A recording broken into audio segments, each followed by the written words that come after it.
יושב בסייסטר עליון, בצל שדי יסלונון, אומר לאדוני מעשי ומצודוסי, אלוהי יפתח בו, כי הוא יצילכו מהבוס. בברוסו יוסך לוך וסחס כנופוב תכסה צינו וסוחר עמיתו לא סירו מפחד לא ילו מחץ יעוף יומום מדבר באופל יהלוך מכתב ישוד צורואים יפול מצדכו אלף ורבובו מימינךו אלךו לא יגוש רק בעיניךו סבית ושילומס ראשו אם תראה כי עתו אדוני מעשי עליון שמתו מעונךו לא שאונה לכו ונגע לו יכחף ואוהלךו כי מלוכו יצא ולוך לשמורכו בכל דרכךו על כפיים ישאונךו פן תיגוף בו אבן רגלךו על שחל ופסל תדרוך תרמוס כפיר וסנין כבי חושק ואפל תהו השגבהו כי יודע שמי יקחוני ועיניהו עם אנוכי וצורו אכלוצה ובכבדהו אורך יומים אשביעהו והראהו בישועתי. תהילים קכ"א 121. שיר למעלות אשא עיני אל ההורים מאין יבוא עזרי מעם אדוני עושה שמיים וארץ אל ייתן נמות רגלךו אל ינום שומרכו הנה לא ינום ולא יישון שומר ישראל אדוני שומרכו, אדוני צילךו, על יד ימינךו. יומם השמש לא יככו, ויורח בלילו. אדוני ישמורכו מכל רע, ישמור את נפשךו. אדוני ישמור צאתךו ובואכו, מהטוב ועד עולם. תהילים קל"ד 130. שיר המעלות ממעמקים כרוסיכו אדוני, אדוני שמו וקולי, תהיינה אוזניך קשובוס לכל תחנוני. עם עוונוס תשמוריו, אדוני מי יעמוד, כי עמך אצליחו, למען ציבורי. הביסי אדוני כבשו נפשי, ולדברו אכלתי. נפשי לאדוני משומרים לבוקר, שומרים לבוקר. יחל ישראל אל אדוני, כי עם אדוני החסד והרבה עמו פדוס, והוא יפדה את ישראל מכל עוונותיו. Merci beaucoup Samuel. Alors, on se partager le nom. מי שברך אבותינו אברהם, יצחק ויעקב, משה ואהרון, דוד ושלמה, הוא יברך וירפא את החולים.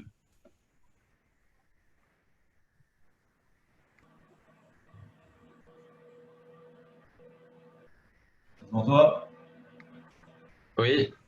Bon. Moshe Chai ben Rosette, André Yosef ben Myriam, Raphaël Shimon ben Solika, Yoshua ben Kila, Shmuel ben Gretel Halevi, Gérard Fradji ben Myriam, Fortuné bat Rachel, Myriam bat Dina, Nishim ben Chana, Sarah Myriam bat Itach, Yaakov Yitzhak Baruch ben Alice Aisha, Yehonatan ben Sarah, Eliyahu Eli ben Mesodi Shoshana, Chaya bat Rumi, Mordechai ben Baya, Nechama Dina bat Tzipora, Pinchas ben Chana, Rachel bat Sarah, Raphaël ben Rachel, Reuven Shmuel ben Mazal, Raphaël Shmuel ben Léa, Sarah bat Denise Rivka, Shimon ben Rivka, Simcha ben Uri Halevi, Simche ben Daniela,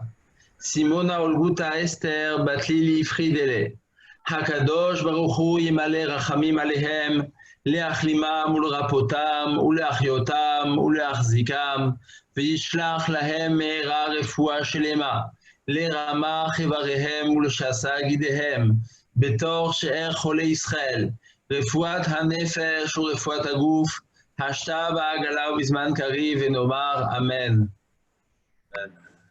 Merci beaucoup, Samir. Ça fait Avec plaisir. 3 mois que tu es là tous les soirs à 18h. Avec plaisir. Tu fais ça avec le cœur. C'est pour moi un privilège. C'est un grand privilège de pouvoir partager ce moment déjà avec avec les Juifs de notre communauté et de pouvoir.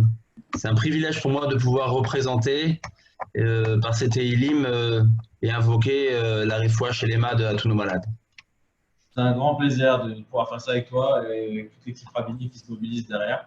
Voilà. Il y a un beau boulot qui est fait, il y a beaucoup de travail qui est engagé tous les jours. Voilà. Merci beaucoup pour tout ce que tu fais. Monsieur Arnspigard, je vais vous laisser introduire peut-être les Wolf, mais avant ça, peut-être que là vous voyez, j'imagine que j'ai partagé ça. Ce sont les différentes vignettes pour demain, mercredi. Donc le rabbin Eliashef qui va faire à 10h.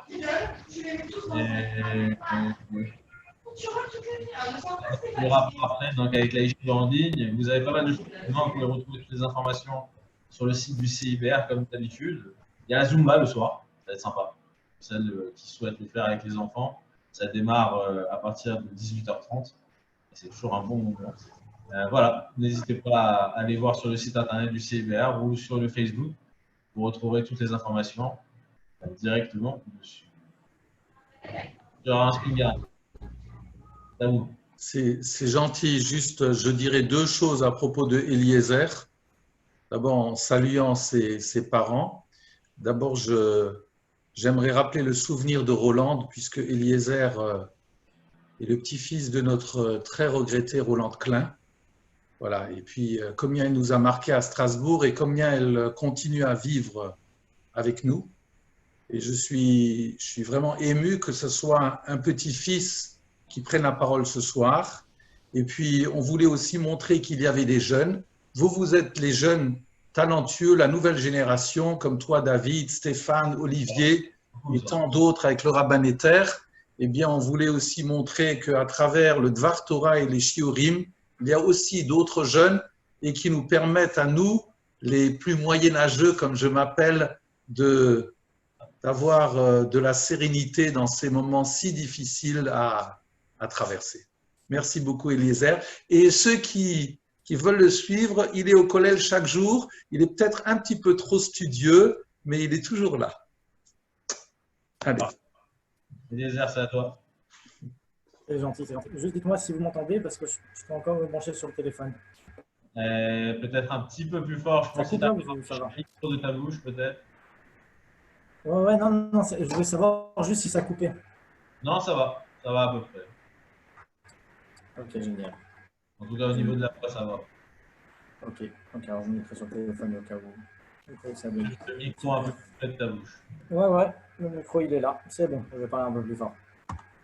Ok, alors merci beaucoup de me donner la parole. Je voulais partager avec vous une idée qui me semble importante par rapport au regard qu'on doit avoir sur les mitzvot, Alors, je vais essayer de développer cette idée à travers un midrash qui est assez connu et bizarrement, on ne connaît pas la C'est-à-dire, paradoxalement, on ne connaît pas sa source parce qu'en fait, il est ramené par un livre très sérieux qui le ramène dans son introduction, mais on ne sait pas d'où il vient. Alors, ce midrash, c'est le suivant. Ben Zoma Omer, Matsinu Pasuk, Kolel Yoter, Veu Shema Israël. Donc, Ben Zoma nous dit, on a trouvé un pasuk, un verset, qui était Kolel Yoter, donc qui englobait plus. On va essayer de voir ce que ça peut vouloir dire. Et c'est quoi ce pasuk? C'est Shema Israël. Donc, le pasuk qu'on connaît tous, peut-être un des plus connus de la Torah. Ben Nanas Omer. Ben Nanas lui dit non. Matinu pasuk kolel yoter. Veu ve'avta l'ereacha kamocha. C'est quoi le pasuk qui englobe le plus? C'est tu aimeras ton prochain comme toi-même. Et on a un troisième avis qui fait sourire à peu près tous ceux qui l'entendent pour la première fois. Et c'est pour ça, on va dire, ça va être un petit peu le départ du cours. C'est Shimon ben Pazi. Shimon ben Pazi nous dit, on a trouvé un pasuk encore plus, enfin, qui est englobant. C'est celui-là, le pasuk qui englobe. C'est Et akeves echad ta'aseh baboker, ve'et akeves hasheni ta'aseh ben arbaim. Donc, c'est quoi ce pasuk? C'est tu me feras un agneau le matin et le deuxième agneau, tu le feras l'après-midi. Donc, ça parle du Korban Tamid, donc le sacrifice qu'on amenait tous les jours au Beth Amikdash. Et la Torah nous dit, tu amèneras le premier agneau, tu l'amèneras le matin, et le deuxième l'après-midi. Shimon ben Pazi nous dit, eh ben voilà, c'est ça le pasuk que j'ai trouvé, qui englobe le plus la Torah. Alors évidemment, c'est assez étonnant. Et il y a plusieurs choses qui sont étonnantes dans ce midrash. Premièrement, quelle est la nécessité de trouver un pasuk qui va englober le plus la Torah? Toute la Torah vient du Sinaï, vient d'Hachem.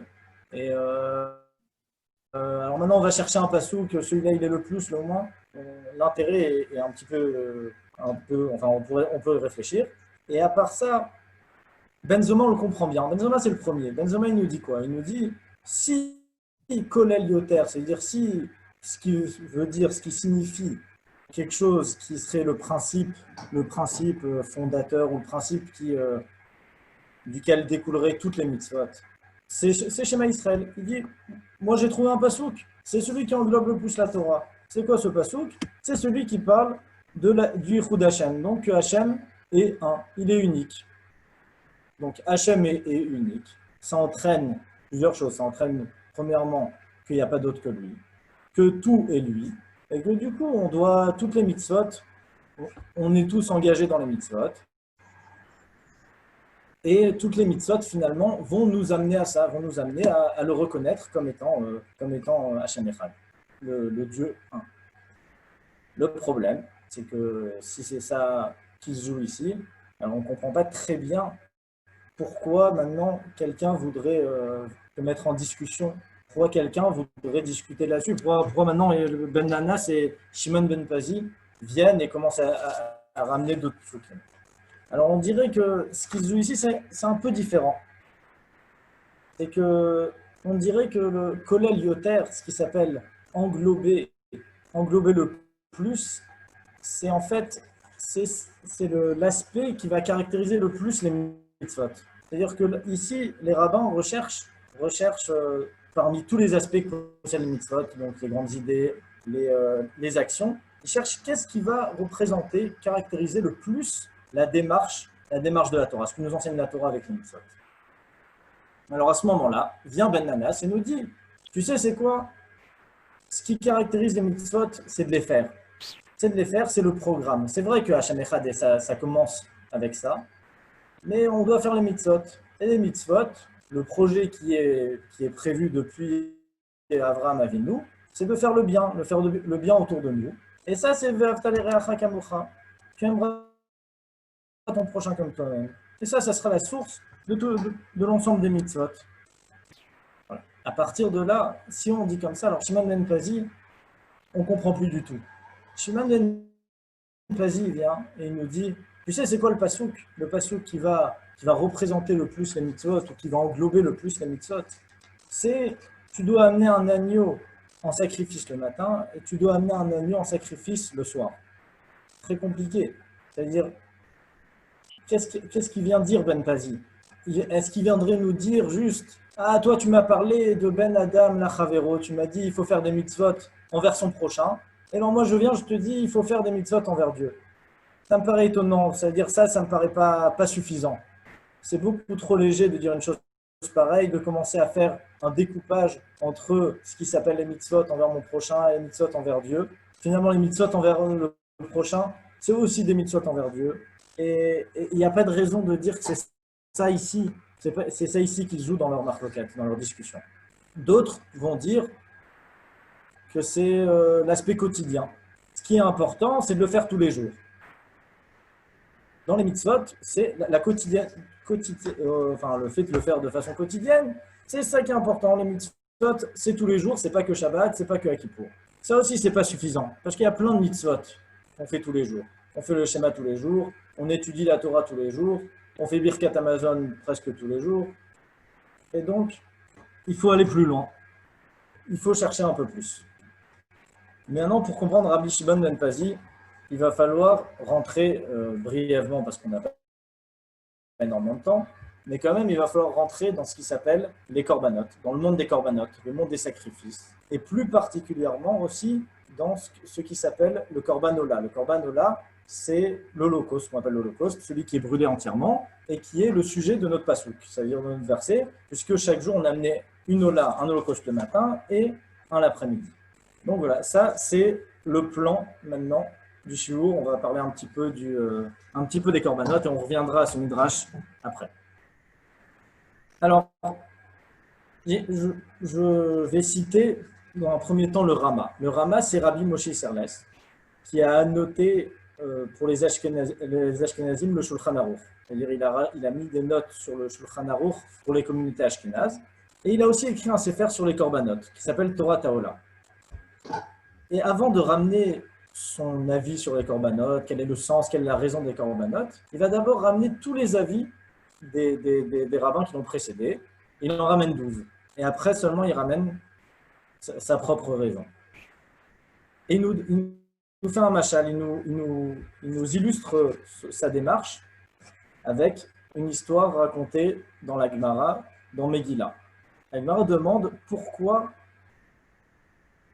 Esther a invité Haman à son festin.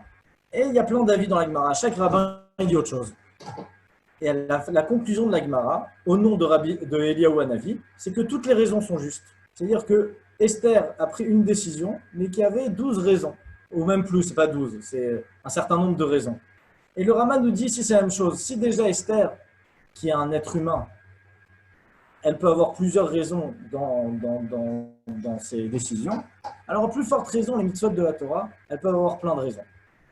Ça ne veut pas dire qu'on peut tout dire, mais ça veut dire qu'en fonction de l'époque à laquelle on se trouve, eh ben, certains aspects, on sera plus sensible à certains aspects. Donc c'est pour ça qu'il y a 200 ans, certains rabbins vont parler d'un aspect, de tel aspect de la mitzvah. Et nous, aujourd'hui, comme on est à cause de la société, à cause du monde qui nous entoure, on est sensible à d'autres problèmes, alors on va faire attention à un autre aspect des mitzvot. Et ça ne veut pas dire que forcément, il y a une contradiction. Parfois oui, mais en tout cas, il peut avoir beaucoup de sens dans les mitzvot. Maintenant, ici, ce que je vais chercher, ce n'est pas de dire quelque chose de précis, c'est de voir plutôt quelle est la démarche globale, quelle est l'approche, on va dire, qu'on va avoir au korbanot, sans entrer maintenant dans la précision de savoir tel korban, est-ce qu'il vient pour ça ou ça. Alors, parlons un peu des corbanotes. La première chose qui est surprenante dans la Torah par rapport aux corbanotes, c'est la place qu'elle occupe. Elle occupe une place énorme, gigantesque. Un tiers, voire la moitié des mitzvot sont rattachés aux corbanotes, au sacrifice. Et non seulement ça, mais on a plein de midrashim, on a un certain nombre de midrashim qui viennent nous enseigner l'importance des corbanotes, comme quoi, par exemple, la terre a été promise à Abraham par le mérite des corbanotes. On voit aussi dans la Akedat Yitzhak, dans la ligature d'Yitzhak, on a vu aussi que le sujet du korban, du sacrifice, était prédominant. Ça, c'est ce qu'on voit dans la Torah au niveau de la place et de l'importance donnée au sacrifice. Mais d'un autre côté, et au début et à la fin de ce qu'on va appeler le Tanakh, donc de la Bible, ça veut dire de la Torah et des Nevi'im, ce n'est pas du tout ce qui apparaît. Au début, c'est Avraham. Avraham Avinu, quand il débute sa démarche avec Hachem, on peut lire ce passouk. Hachem dit par rapport à Avraham, est-ce que je vais cacher à Avraham quelque chose? Est-ce que je pourrais cacher que je vais détruire Sodome? Et pourtant, pourtant Avraham sera un grand peuple, puissant, et il apportera la bénédiction à tous les peuples de la terre. Qui est dativ leman asher itzavet banav et beto acharav veshameru derech Hashem lasot tzedaka umshvat. Et si je l'ai distingué, si je me suis fait connaître à lui, c'est pour qu'il ordonne à ses enfants et à sa descendance et qu'il garde la voie d'Hachem. C'est quoi la voie d'Hachem? C'est de pratiquer la tzedaka, on va dire la vertu, ou la tzedaka, et le mishpat, et la justice. On ne nous parle pas de korbanot. Ici, on nous parle de ceux qu'on connaît bien, c'est-à-dire faire le bien autour de nous. Ça, c'est ce que Hachem présente du projet qu'il a commencé, qu'il a débuté avec Abraham. Dans un second temps, ça on le voit dans les Nevi'im, dans les prophètes, on voit aussi énormément de critiques par rapport aux korbanot, par rapport aux sacrifices. Par exemple, dans la Haftara de Chazon, la Haftara qu'on lit juste avant Tisha B'Av, alors Isaïe vient critiquer les korbanot qu'amènent les Hébreux, les Juifs, de façon terrible. Je vous lis un petit extrait. La mali rovzifrechem yomar Hashem, savati olot elim vechelev miriim, vedam parim ou kevasim, veatudim lo chafatzti. À quoi me sert la multitude de vos sacrifices, dit Hashem. Je suis rassasié, je suis saturé de vos sacrifices, du sang, etc. Et j'en veux plus. Je ne veux plus de vos korbanot. Kitavohu les raot panay milikeshzot mietrem remos chatserai. Quand vous vous présentez devant moi, qui vous a demandé ça? Qui vous a demandé d'apporter tous ces korbanot? L'otosifou, arrêtez, cessez d'y apporter avi minchat shav uktoret toevali. Tout ce que vous m'amenez, vos korbanot, je n'en veux plus, ça me dégoûte. Je suis écœuré de vos korbanot. Et là, on est un petit peu étonné. C'est vrai que le prophète, le Navi, va justifier cet écœurement du fait de notre mauvais comportement les uns envers les autres. Mais normalement, on est étonné. Qui vous a demandé d'amener les sacrifices? Mais c'est toi qui nous as demandé. Toute la Torah est remplie de mitzvot liés au sacrifice. Tu nous as demandé d'amener les sacrifices. C'est vrai, on fait mal les choses, mais qu'est-ce que ça change? On peut imaginer ça avec quelqu'un qui ferait Shabbat, mais qui ne mangerait pas kasher. Est-ce qu'on peut imaginer maintenant qu'on vienne et on lui dise « ton Shabbat me dégoûte ». Parce que tu ne manges pas kasher, parce que tu ne fais pas attention à ta nourriture, alors ton Shabbat me dégoûte. On n'envisagerait même pas une critique pareille. On dirait c'est très bien, tu fais Shabbat, tant mieux. Bravo. Et qu'est-ce qui se passe avec la cache-route? Pourquoi tu ne respectes pas la cache-route? Ici, on aurait pu s'attendre à la même critique. C'est très bien, tu m'amènes des sacrifices, comme je t'ai demandé. Mais qu'est-ce que tu fais avec toutes tes obligations envers ton prochain? Va défendre la veuve, va défendre l'orphelin. Or ici, ce n'est pas du tout ça que le prophète Isaïe Yeshaya nous dit. Qu'est-ce qu'il nous dit? Il nous dit, comme vous ne faites pas la tzedaka, comme vous ne faites pas la justice, vos korbanot, vos sacrifices me dégoûtent. Alors voilà. Là, c'est un petit peu l'étonnement. Donc on a bien compris, on voit que d'un côté, la Torah donne une place énorme, gigantesque au sacrifice. Et d'un autre côté, on remarque qu'elle n'en veut pas. On n'en veut pas, ni au début, ni à la fin. Alors, comment comprendre un petit peu ce paradoxe, cette contradiction? Alors, si on dit que les sacrifices, c'est une passerelle c'est un moyen d'exprimer ses aspirations, ses volontés. Alors on peut un peu mieux comprendre. C'est vrai que les sacrifices ont tout d'abord un aspect d'être un serviteur. Ça veut dire que je viens et je sers Hachem. Je sers Hachem, pas seulement parce que j'ai envie de progresser, mais je sers Hachem parce que je veux progresser vers lui avec un maître. C'est-à-dire j'ai un maître. Dieu est mon maître et je me positionne à cette place qui est celui qui le sert. Et maintenant, les sacrifices, c'est une passerelle. C'est-à-dire c'est une passerelle, c'est un moyen, c'est une manière d'exprimer ce rapport-là avec Hachem. Donc, qu'est-ce qu'on dit? Quand on amène un sacrifice, on dit finalement, on va voir un petit peu différents sacrifices, mais on dit, voilà, je suis ton serviteur, je viens te servir et je veux te servir. Alors à ce moment-là, on peut comprendre un petit peu ce qui se passe. Parce que quelqu'un qui veut servir, mais qui ne fait pas les mitzvot, mais qui ne s'occupe pas de l'autre, alors il n'exprime plus rien du tout. Quelqu'un qui vient, quelqu'un qui vient et qui déclare, qui proclame, je veux me rapprocher de toi, mais qui montre tout l'inverse dans son comportement, alors ça ne vaut plus rien.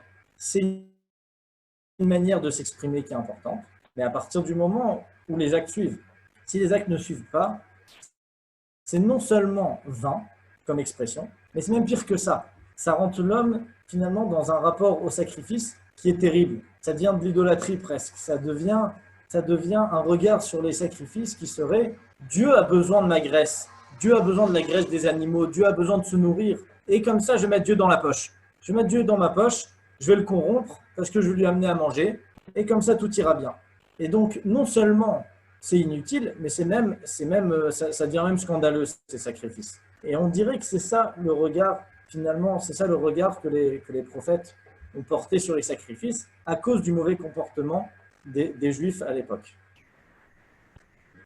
Ça, c'est le regard général qu'on peut avoir sur les sacrifices. À partir de là, on va essayer maintenant de réfléchir un petit peu plus dans les sacrifices et comprendre ce que c'est les différentes expressions qu'il peut y avoir dans les sacrifices. Je vais parler de deux principalement. Le premier, c'est les shlamim. Et le deuxième, c'est la hola. Les shlamim, c'est... Pourquoi je parle de ces deux korbanot? Parce que c'est deux sacrifices qu'on peut amener ben neder ou bin dava. C'est-à-dire, on peut amener sans aucune raison. Parce que j'ai envie. J'ai envie d'amener un sacrifice. J'ai envie de me rapprocher d'Hachem.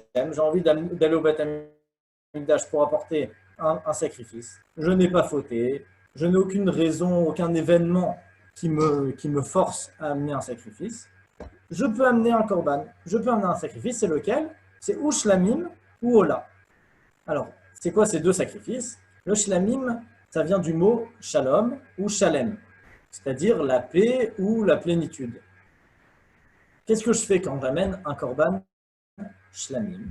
Alors, j'amène tout d'abord une partie sur le misbéach, sur l'autel. Et le reste de la bête, c'est moi qui vais le manger. Je vais le manger avec mes amis éventuellement. Et donc, en fait, c'est un repas avec Hachem. J'amène une partie au temple et une partie, je le mange. Donc, je veux m'approcher de la Gdusha, de la sainteté, avec un repas, en faisant un repas. On partage un repas avec le divin, en quelque sorte. Ça met la paix entre l'homme et Hachem, et surtout, ça lui permet d'être dans le monde d'Hachem. La hola, l'holocauste, c'est tout à fait différent. La hola, finalement, c'est un korban, c'est le korban par excellence. C'est le korban que l'on voit depuis la création du monde. Dans tout le livre de Bereshit, on ne voit que des holotes, à une exception près. Mais on voit des holotes. C'est quoi une hola? La hola, ça vient du verbe holer, du laalot, c'est-à-dire de monter. C'est quelque chose qui monte complètement sur le misbéach et qui brûle entièrement. C'est quelque chose que j'amène à Hachem. c'est quelque chose, donc c'est un sacrifice qui vient me positionner par rapport à Hachem et qui vient dire, voilà, je t'accorde tout. Je te reconnais comme étant le seul, comme étant celui à qui tout appartient. Ça, c'est la Ola. C'est pour ça que c'est ce que nos pères ont amené. Quand Hachem demande à Abraham d'apporter son fils Yitzhak en sacrifice, il lui dit, amène-le en Ola. Tu en feras un Ola. Tu le monteras entièrement sur le Misbéach. Ça, c'est ce qu'on voit chez nos pères. Ensuite, la Torah, quand elle nous présente les korbanot, elle nous présente l'ensemble des sacrifices, elle commence par la Ola. Elle commence par ce korban qui est brûlé entièrement. Et qu'est-ce qu'elle nous dit de ce korban? Elle nous dit, quand un homme voudra amener un korban, il voudra amener une Ola, il amènera sa Ola. Et qu'est-ce qu'elle va apporter, cette Ola? Elle va lui amener une kapara. C'est quoi une kapara? C'est une expiation. En général, on connaît l'expiation dans les fautes. Quand quelqu'un faute, alors à ce moment-là, il a besoin d'expier sa faute. Donc il amène un certain korbanot. Et il y a des korbanot qu'on fait par exemple à Yom Kippour pour expier les fautes. Mais ici, on a un problème. Ici, dans un premier temps, la Torah nous dit, quand un homme voudra amener de lui-même un sacrifice, et qu'il amène une Ola, et à la fin, on nous dit, et tu sais, cette Ola, elle va expier, elle va lui apporter une expiation. Et on est un petit peu embêté, on dit, mais quelle expiation, puisque il n'y a rien qui me force à amener ce korban, rien ne me force à amener ce sacrifice. Pourquoi maintenant j'ai besoin d'une expiation? Pourquoi maintenant ça va m'apporter quelque chose par rapport à mes fautes? Alors les sages nous disent que ça expie sur ce qu'on a manqué, sur mitzvah tassé, on a manqué. Par exemple, quelqu'un n'a pas fait le schéma, ou n'a pas fait le kiddush, alors il a un manque. Et ce manque, il va être complété, il va être comblé par la Ola. Voilà. Alors, ça, on peut le voir. On peut voir donc que la Ola vient compléter quelque chose. Mais en fait, même quelqu'un qui n'aurait jamais fauté et qui sait qu'il a fait toutes les mitzvot, il est au courant, il se rappelle, j'ai fait toutes les mitzvot, il a le droit d'amener une Ola. Donc même pour lui, il y aurait une expiation possible. Il y aurait quelque chose qui serait une expiation sans faute. Alors, qu'est-ce que ça peut vouloir dire, cette expiation? Alors, il semble que la Ola vienne expier le manquement intrinsèque qu'il y a dans l'homme. L'homme est manquant. De par nature, il lui manque. Il n'a pas atteint la perfection et il doit avancer. Et tous ces manquements, que ça soit, on va dire, précis parce qu'il a manqué une mitzvah, il n'a pas fait une mitzvah, ou alors tout simplement parce que son être est manquant, alors ça, la Ola vient le rattraper. La Ola vient combler ce problème. Mais en quoi ça comble ce problème? En quoi le fait d'amener maintenant un animal, ça va combler mon problème? Alors cette Ola, en fait, ce qu'il faut comprendre, c'est que en amenant une Ola, je montre une direction. J'amène sur le Misbéach, sur l'autel, j'amène une bête et je la brûle entièrement pour Hachem. Et je dis voilà, c'est tout là-haut que je veux aller. Moi, je veux atteindre la perfection. Je donne la direction pour l'instant. J'amène ma bête et je dis voilà, c'est là-haut, je vais progresser et je progresse. Et je demande pardon enfin, c'est même pas pardon. C'est je reconnais mes manquements et je dis voilà, maintenant tout ce qui me manque, je veux le compléter et je t'accorde tout, toi Hachem. Ça, c'est ce qui s'appelle la Ola. À partir de là, on peut comprendre c'est quoi le tamid, c'est quoi le korban tamid. Le korban quotidien, bi-quotidien, que l'on devait amener au Beth Amikdash. Le korban tamid du Beth Amikdash, c'est l'expression collective. On vient tous ensemble amener un korban et dire voilà, Hachem, on te reconnaît comme unique maître du monde. et on veut progresser. On va progresser. Nous sommes tes serviteurs qui voulons avancer et monter vers la perfection. À partir de là, on peut comprendre Rabbi Shimon ben Pazi. Rabbi Shimon ben Pazi, rappelez-vous le midrash que j'ai ramené au début. Ben Zoma nous disait le principal, l'aspect principal qui existe dans les mitzvot, c'est les idées élevées, les idées les plus élevées chez Israël, que Hachem est un, c'est le seul. Ça, c'est l'idée principale que viennent exprimer les mitzvot. Le deuxième, c'était Ben Nanas. Il vient nous dire autre chose. Il dit non. Le plus important dans les mitzvot, je ne sais pas si c'est le plus important, c'est le bon terme, ce n'est pas le plus important, c'est ce qui va caractériser le plus la démarche des mitzvot, c'est l'application. Ça ne suffit pas les grandes idées. Les grandes idées, c'est vrai, c'est ce qui va être à la source de mes actes, mais ce qu'on attend, et quand la Torah elle parle de mitzvot, elle parle d'action. Elle parle d'agir. Elle parle de changer le monde, de faire du bien autour de nous. Ça, c'est Ben Nanas. Rabbi Shimon ben Pazi, il vient dire autre chose. Il dit non. Il dit tout ça, c'est vrai. Mais ce qui caractérise le plus la démarche des mitzvot, c'est même pas ça. C'est de se placer en tant que serviteur et d'exprimer quotidiennement je veux faire les mitzvot. Je vais faire les mitzvot.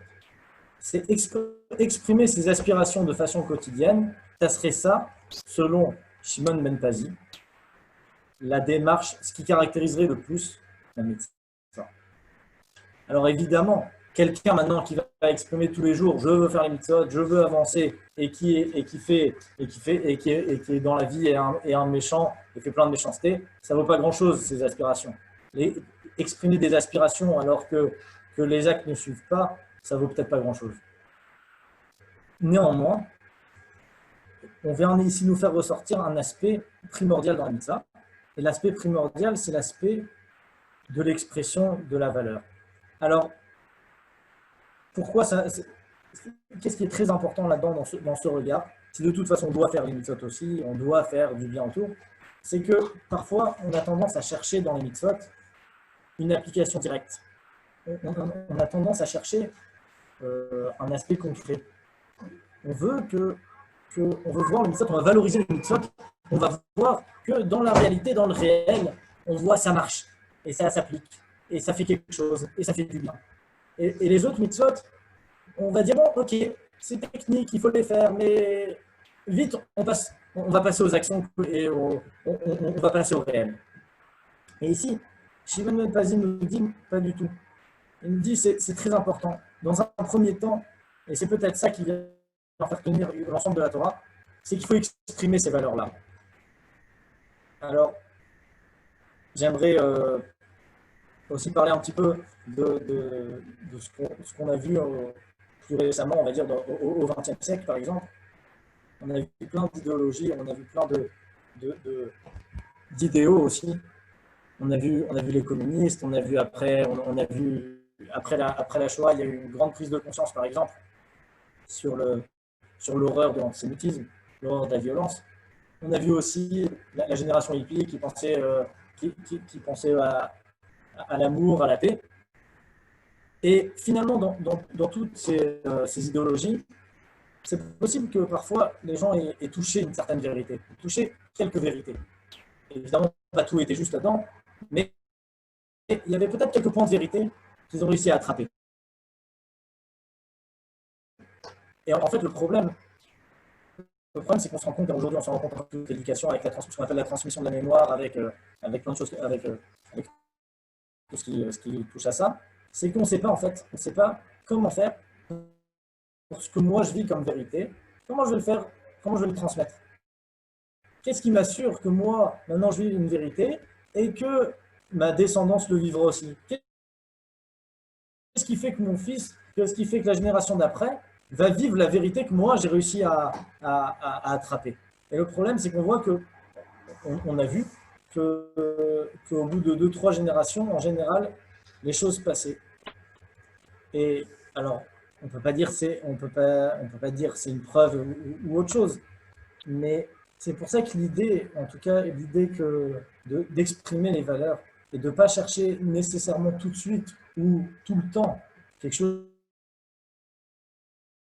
qui va être concrétisé dans le réel, ça a sa place, c'est important. On voit que les mitzvot et toutes les mitzvot, l'ensemble des mitzvot et l'ensemble du regard sur les mitzvot et l'ensemble du positionnement des gens en tant que serviteurs, et même s'il n'y avait pas toujours d'application dans le monde, c'est ce qui a permis au peuple juif de garder la Torah et depuis 3000 ans, plus que 3000 ans, et ça a permis de la conserver et de la faire vivre et de continuer à faire vivre l'ensemble des mitzvot et l'ensemble des valeurs qui se rattachent aussi à ces mitzvot. Et ça, maintenant, c'est peut-être la conclusion, c'est peut-être avec ça que je veux conclure, c'est que Shimon Ben Pazi, il nous dit, c'est justement avec ça, c'est justement grâce à cette expression, à ce qui va caractériser le plus les mitzvot, c'est-à-dire exprimer les aspirations, exprimer les valeurs de la Torah, exprimer le fait qu'on est serviteur d'Hachem, même sans concrétisation directe dans le monde, dans le réel. C'est ça qui a préservé la Torah et c'est ça qui nous permet encore aujourd'hui de vivre. Que ce cours soit les Mishnah des morts et les Refuat Shlema de tous ceux qui en ont besoin, de notre président et de l'ensemble des malades d'Israël. Je vous rends la parole. Merci beaucoup, Eliezer. Et je redonne la parole au Rama Spingarn. Oui, je suis Rama Spingarn. J'ai rien de spécial à dire. Je peux à la fois donner rendez-vous à 19h30 au centre communautaire pour ceux qui veulent faire la Tfila B'Tzibour, donc ce soir, demain matin 7h ou 8h. Il y a le shiur demain à 10h, donc le petit-déj du rabbinat, ce sera le rabbin Aaron Eliachev. Et demain soir, après les Teuilim, ce sera une dame, Madame Maria Chadré, voilà, qui nous donnera shiur. Et je souhaite à tout le monde une très très bonne soirée en remerciant Eliezer pour son shiur. Merci beaucoup à tous. Et très bonne soirée. On se retrouve. Merci. Au revoir.